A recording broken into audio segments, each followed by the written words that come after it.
RDMS.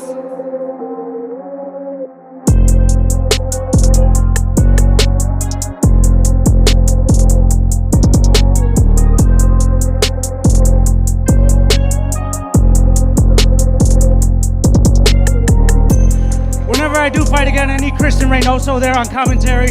Otherwise, I'm not doing it.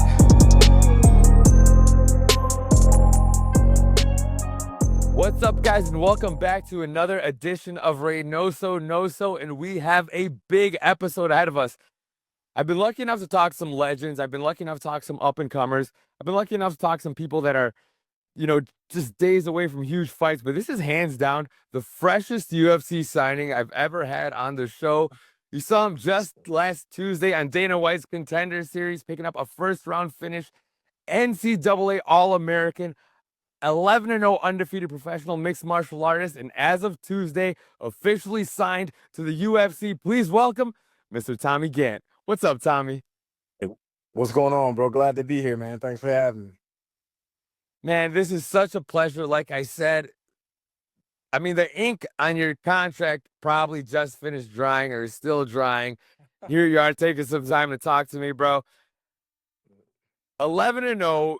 You've knocked out all these fights in this really short amount of time. You made your debut in 2023, in May of 2023 as an amateur. All gas, no brakes. But I know the last week must be something super special. Let's talk about what's going on right now. Oh man, it was amazing, man. I'm back at home finally after do like 4 or 5 week camp, man. Just chilling with my family and kind of enjoying this time, man. So it's definitely a good feeling, man. Blessed and good to have that contract too, man. Know I got a little bit of a job for a little bit, just.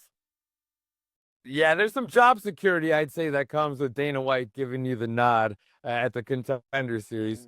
So you talk about being back home. You're back home because aside from obviously fighting in the Contender Series, I know you were up training at the academy in Gilroy, getting ready for this.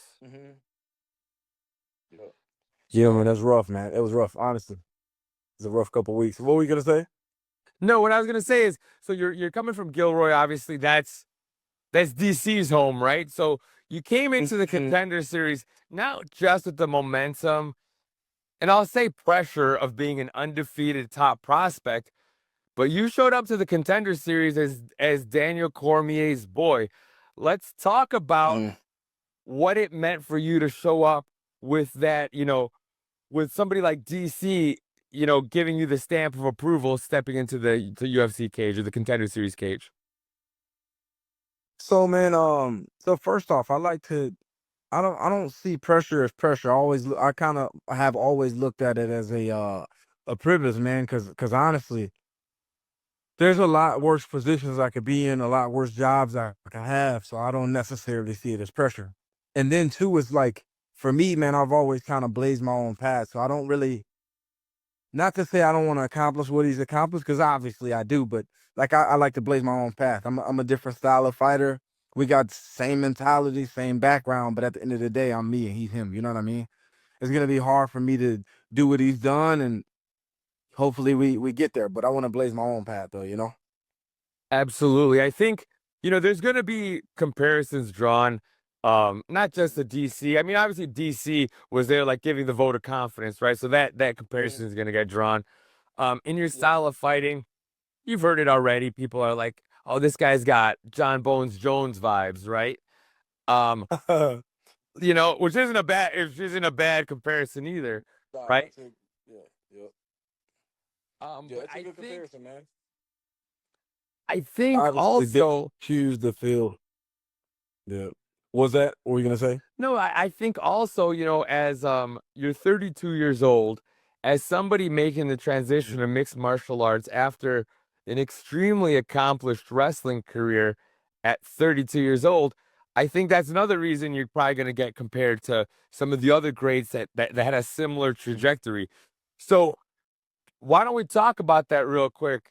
What exactly happened, 2 years ago as a 30-year-old Tommy Gantt said, maybe now I will dip my toes into mixed martial arts.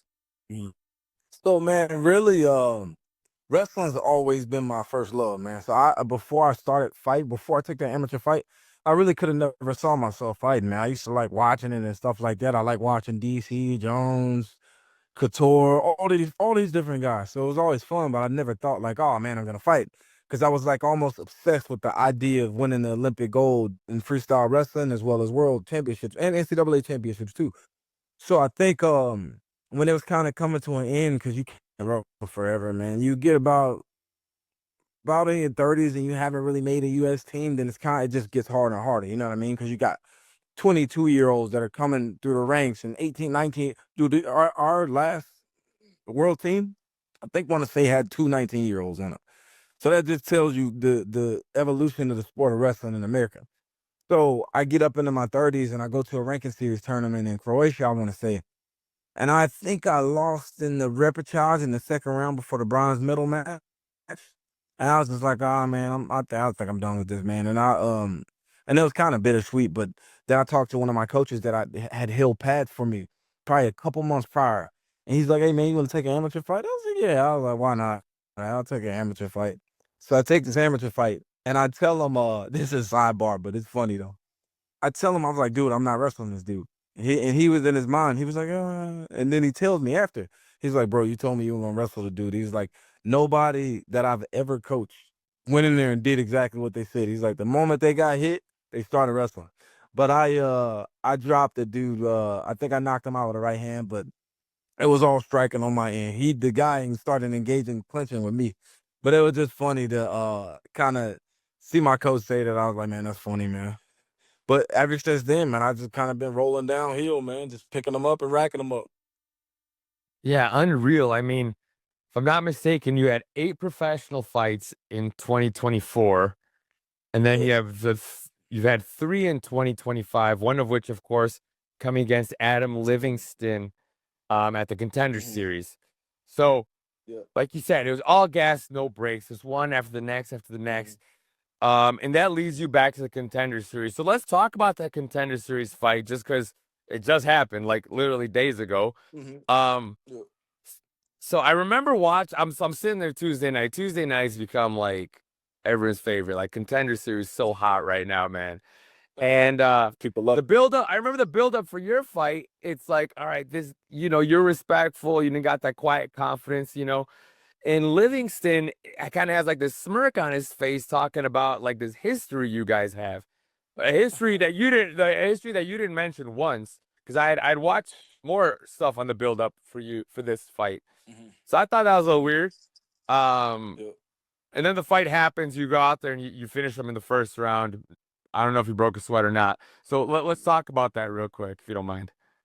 So, dude, so around that time when I took that amateur fight, I want to say it was cold. I went to Long Island MMA. Um, and I hadn't had an amateur fight yet. I was just kind of flirting with the idea of fighting or whatever. So I go in their gym and I'm sparring with everybody, and it's like a mat control situation, right? It's like they're putting me with all of their best guys, and at this point, I don't even have a fight. I'm literally just wrestling at this point. So I go with him and like 3 or 4 other guys, but they're rotating on me though, and I don't see the rounds that they're doing, but I'm assuming they're fresh when they get with me, so they're going with their boys and they're not going as hard. I'm taking all of these dudes down. Me and Adam go, and we were probably even on the feet and I'm saying that modestly. And if I might have been winning because I was boxing at the time, and that was all I was doing. He might have been kicking me a little bit because I hadn't done any kickboxing, but taking him down at will though. And I think I want to say the last go, he caught me in the armbar or something like that.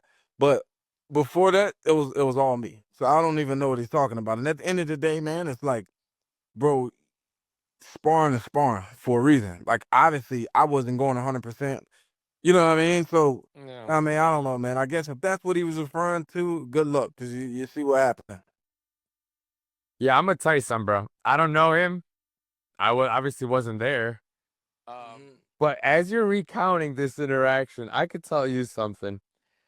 I mean, nobody's watching. Ain't nobody watches. It's just you and me, bro. But Yeah. like I know as a guy that's been in the gym as like the seasoned MMA guy, and then the high level wrestler shows up, and you do a few rounds and you just maybe you catch it. That's so typical too. You catch a submission, right? Because that's like that's what you don't have yet, right? So you catch submission, you finish your round, you walk away. Y'all know what I usually you would be thinking in that situation was like, man, I don't want to spar that guy in 3 months or in 6 months or I'm really glad I got that round in now. Like let's just be I'll be completely transparent with you, bro. Because when that All American steps on the mat and you watch his learning curve is like this. You're just like, oh shit, let me get that round in now. Let me get that arm bar in now. Cause I don't foresee myself getting that in the future, right? Dude, and the crazy part is I hadn't done one jujitsu class. I didn't even know what an armbar was. I saw John Jones, and this is why I defended it the way I did. I saw John Jones against Belfort standing up, trying to shake the guy. And that's the complete opposite of how you should defend an armbar. But I didn't know. I was like, oh, let me stand up and shake this dude off my arm. And I guess I just tapped after that. But I honestly don't even remember, man. I'm just like, dude, you ain't even on my level, man. Not even close. Bro, you didn't realize that the comparisons and the similarities to John Jones were starting at that very practice. You're already shaking him off like you did a Belfort. Uh, I'm like, what? Bro, that's crazy. So then after that, you just start rattling off those fights. It really is wild because we've seen a lot. I've seen a lot of, MMA fighters take that accelerated path to the big show. But bro, the pace that you took them out, man, it's funny because it's like I'm assuming your coach is just handing you names and it didn't really matter who was on the other side. You were just like, we go, we go, we go. That's all he was doing, man. And he likes to stay anonymous. That's the same dude I was referring to in that post fight interview. But dude, he would be like, hey, you fighting Thursday. He's like, hey, you fighting Friday. Next week you fighting Saturday. The following week you fighting Sunday. He's like, we're leaving on Wednesday, Thursday. I'm like, man, just tell me the week of. He's just be racking them up, man. And then it was crazy too, because I read some of the comments and people were like, oh, you haven't fought anybody good or whatever. Dude, I got text messages and Instagram DMs of guys saying no. Like good guys, 6-1, 7-2, 15-3. Like, nah. So I mean it's just hard, man, to get fights at the time. So I kind of could take what I got. But anytime he sent me anybody, it was always I'm like, dude, just pencil in just tell me when I gotta be there and when I gotta weigh in and when I gotta make weight and what weight. Done deal. Bro, I don't know. I don't know if you got a nickname yet, but the way you throw those out there and the way that DC talks about you watching Hagler, it's like, man, you're like a hitman. It's like Tommy the Hitman Gantt, man. It's like we might have to coin that, bro. It's like give me the name, give me the location, and you was like bam, bam, bam, all the way to the Contender Series, all the way to the UFC. So now here you are, bro. With that being said, like the Contender Series, I said it was hot, and it's hot in a lot of ways. One, it's hot like a lot of good talents coming in and getting signed. Dana's loving what he's seeing, but you got guys like Bissinger, Sisterkayev, Chimaev's boy, who came on and he was like, I'll fight in 4 days. Boom. Yeah. Fight in Chicago 4 days later. Cam Rouston came on. He's like, I want to fight in Perth. He's fighting this weekend in Perth. When I look at somebody with a schedule like yours and somebody that can just churn out wins and take fights like you do, it feels like you're tailor-made to be one of these guys. So are you just kind of chomping at the bit, sitting next to that phone? Hey, that's exactly what it is, man. I talked to my management a couple of days ago, and they were like, "Man, you might be getting a call sooner rather than later," because the plan was for me to train or whatever. But I was like, man, let me know. I was like, let me know. I ain't never been scared to make some money, man. Yeah, man. And it's like, because really, that's one of the things that's so impressive about people coming out of the Contender Series right now. Obviously, the Contender Series is great at putting out not up and comers, but like seasoned guys that are ready, but they're still, they're still in the earlier stages of their career. But this year, it really feels like guys are showing up ready to make their mark right away. Ready. Yep. And I feel like, I mean, I don't mean to assume, but I feel like you're one of those guys. Yo, no, dude, I agree with you, man. I saw that Sutsukai's guy fight. I didn't know exactly too much about him prior to that, but him, my buddy Eduardo Chapolin, he didn't get a contract, but dude, like there's some good guys coming through that show, man. That's another one that had a lot of hype behind him. He was one of, DC and all those guys are Good. talking about Chapolin. He's so good. But I think it's just that's the level. That's the level that's getting pushed this season already. On Contender Series. And that guy he fought was good, man. That dude he fought was freaking good, man. Bro, Yo. yeah, that was a great fight, and it's just like, yeah, it's just that's the level of guys that are getting brought in right now, and it's no surprise that you're part of that crop. And coming in seasoned, like you said, or like I kind of alluded to, you're 32, but to come in and we'll see. Obviously, you're going to forge your own path, but as far as Olympians that transition to MMA, or wrestlers with Olympic dreams that transition to MMA a little later, I mean, think of the guys that are in that class with you. Let's let's go way back. We got guys like Mark Kerr, the Smashing Machine. He was an Olympic hopeful that MMA, but late he's relevant right now. So we got Smashing Machine in theaters coming out. You mentioned Randy Couture. He's another one. DC did actually make it to the Olympics, was a silver medalist. And then, of course, Johnny Hendricks is what not a bad crop of guys to kind of like lump yourself in with. But again, we know that you're ready to make your own mark. It's time for the Gantt show. So with that being said, perfect world. What are we seeing next? In the perfect world, man, I'd like to debut at MSG, man. Let's do it. The last time I competed at MSG was in 2016, man.